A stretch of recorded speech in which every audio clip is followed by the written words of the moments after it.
Lucy Letby grew up in Hereford, a charming city with a rich history and a current population of around 53,000.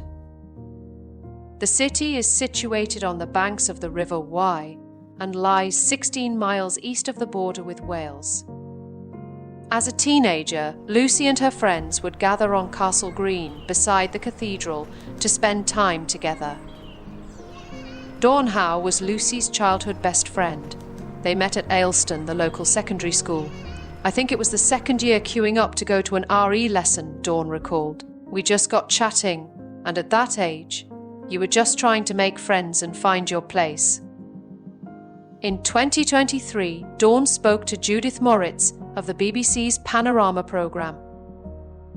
This here is Ayleston School where I first met Lucy and where we became friends.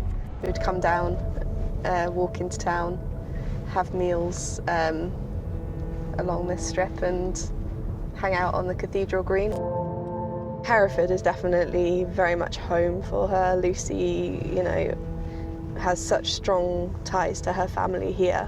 Did Lucy always know she wanted to do nursing? Yeah.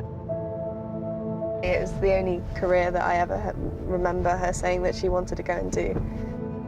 She had had difficult birth herself, and she was very grateful for being alive to the nurses that would have helped save her life.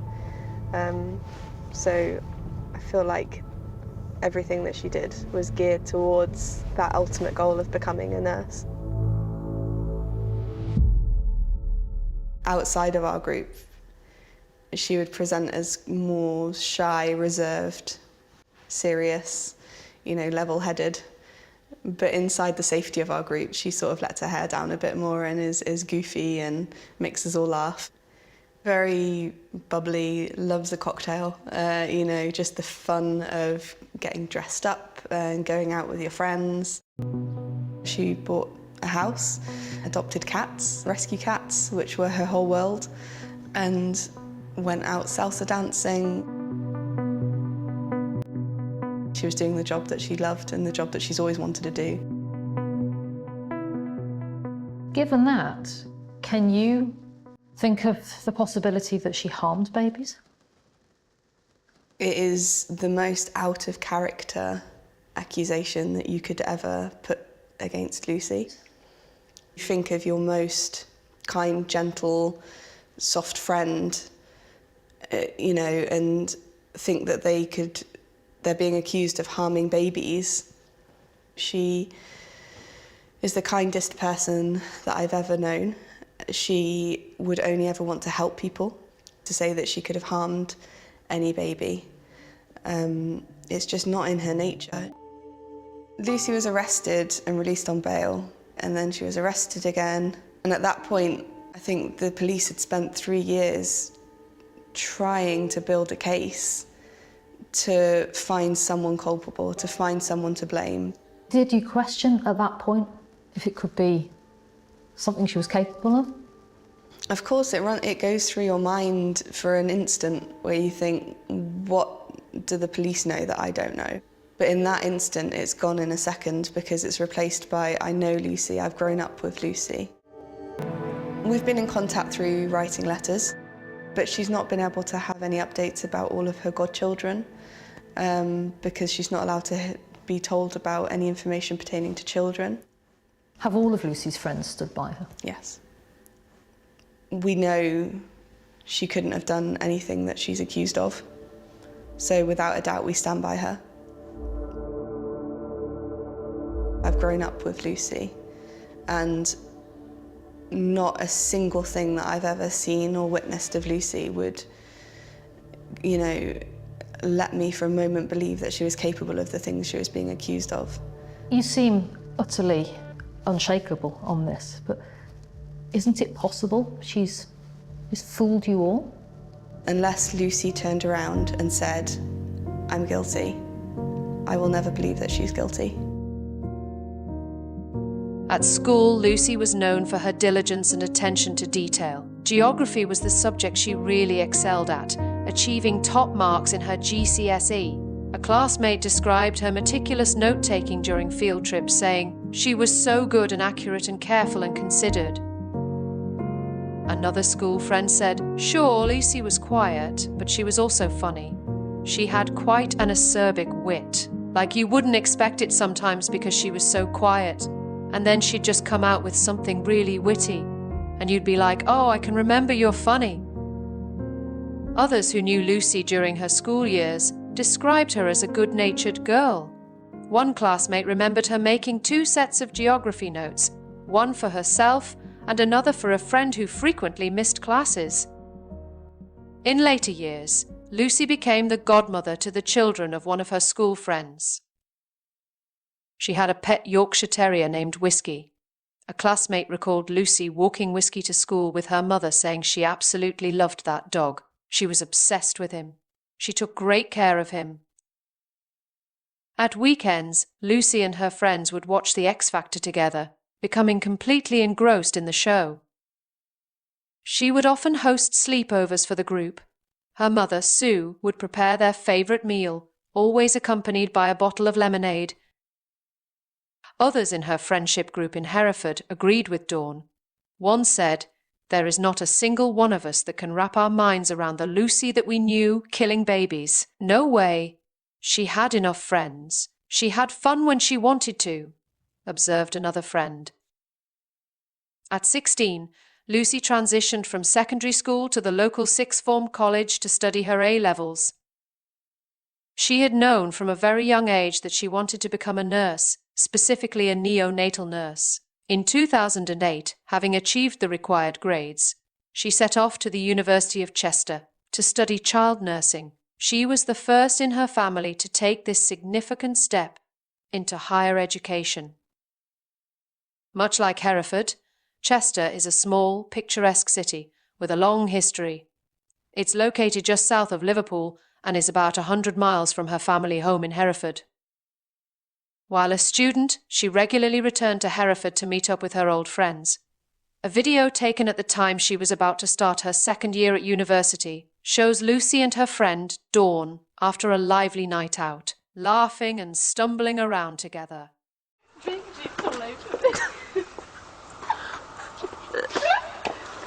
Dawn.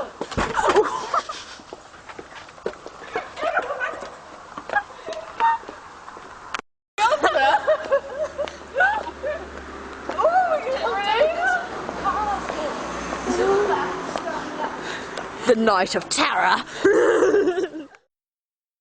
Lucy settled into life in Chester and made a new set of friends.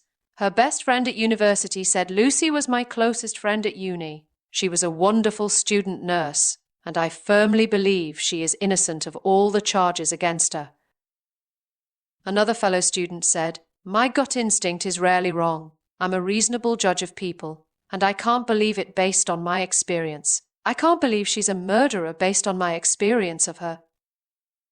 Nursing is fundamentally a practical subject, and hands-on experience is essential for a student nurse. The university has links to the local Countess of Chester hospital, which provides the necessary work experience for the nurses in training.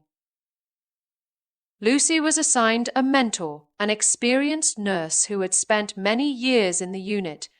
Over time, they developed a close friendship. Speaking at the Thirlwall inquiry, her mentor later said, I found Lucy to be a conscientious, capable nurse. She's obviously quite intelligent, very intelligent. She had good knowledge and was keen to expand that. She was keen to gain and practice the skills that she had. She's quite a quiet person, quite contained but friendly, approachable, and I found her quite easy to support and mentor during her placement.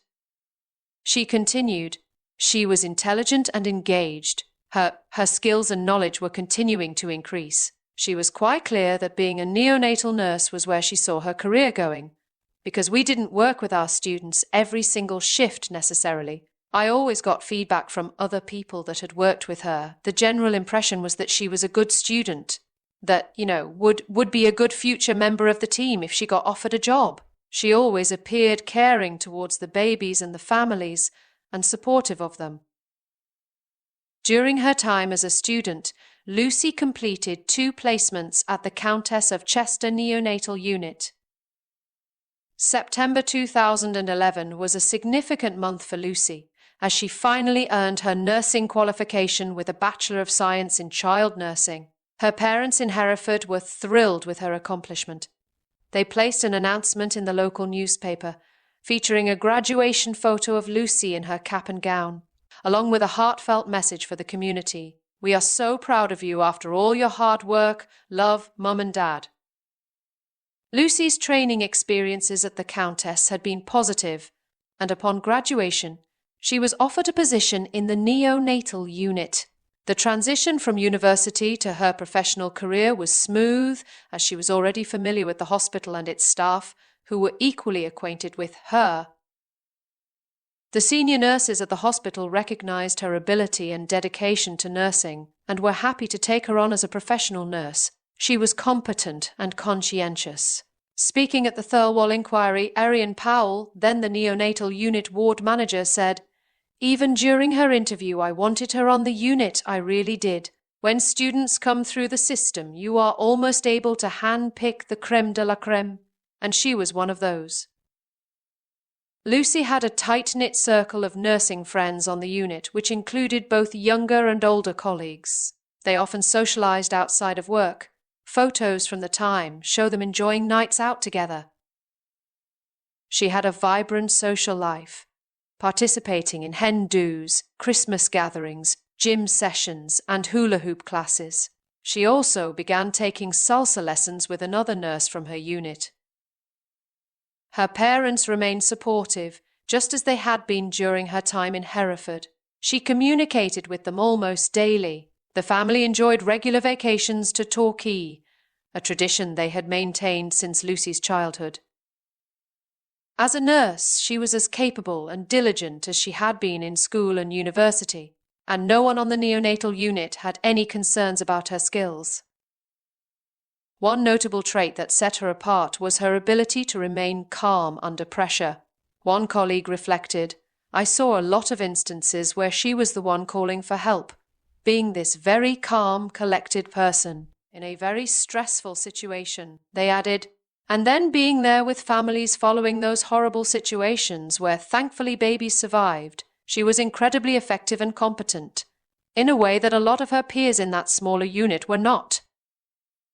Another colleague, who had experienced numerous emergency scenarios in different hospitals, noted a resuscitation where Lucy displayed an extraordinary level of calmness.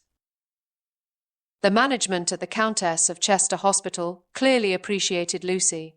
As the new addition to the team, she became the public representative of her unit during efforts to secure much-needed new facilities. When she had begun her role there in 2011, the unit was already struggling. The building, a grim construction from the 1970s, was in poor condition, nearing the end of its useful life. The environment was outdated and the decor was tired, with very limited space available. Equipment was stored in the corridor. The area was dark, dingy, and cramped. There were no windows to let in natural light, and the ceiling tiles were stained. A new unit was urgently required, but NHS funding was insufficient, so the hospital had to seek its own financial support. In 2012, they initiated a public fundraising campaign to raise the £3 million needed for the project. The local newspaper, the Chester Standard, enthusiastically covered the launch and promised to provide weekly updates on the campaign. This initiative was named the Baby Grow Appeal, with Lucy serving as the face of its campaign. A photograph of Lucy in her uniform smiling as she held a newborn baby appeared alongside a story about a donation to the appeal. The following year, Lucy was back in the local press, representing the Countess of Chester Hospital in the ongoing Baby Grow Appeal. This time, she had her own profile piece about her life as a neonatal nurse. "How long have you worked here?" she was asked. "I qualified as a children's nurse from the University of Chester in 2011 and have been working on the unit since graduating. I also worked on the unit as a student nurse during my 3 years of training." "What would a typical day in the neonatal unit involve?" they asked. "My role involves caring for a wide range of babies requiring various levels of support. Some are here for a few days, others for many months, and I enjoy seeing them progress and supporting their families. I am currently undergoing extra training in order to develop and enhance my knowledge and skills within the intensive care area, and have recently completed a placement at Liverpool Women's Hospital. What will having a bigger neonatal unit mean to you? I hope the new unit will provide a greater degree of privacy and space for parents and siblings, she answered. After numerous coffee mornings, skydives, and marathons, the fundraising drive had hit its halfway target. An article in the Chester Standard read, "A major fundraising appeal has hit the halfway mark in its £3 million bid to build a state-of-the-art new baby unit at the Countess of Chester Hospital." There was a photograph of a small group of staff, including Lucy Letby, holding up signs to indicate the £1.5 million raised. Lucy is on the left of the photo, holding a pound sign. Stood next to her is Dr. John Gibbs, who, along with Drs. Stephen Breary and Ravi Jayaram, later accused Lucy of murdering babies on the unit. None had any evidence apart from gut feeling. A fourth doctor, granted anonymity but now referred to as Dr. B, was also part of this group of consultants who became known as the Gang of Four. All four testified for the prosecution against Lucy Letby. It's recently become known that Dr. B was negligently responsible for the death of a baby boy, Noah Robinson, in 2014, but this fact could not be brought up in cross-examination, and neither were the jury allowed to have this information.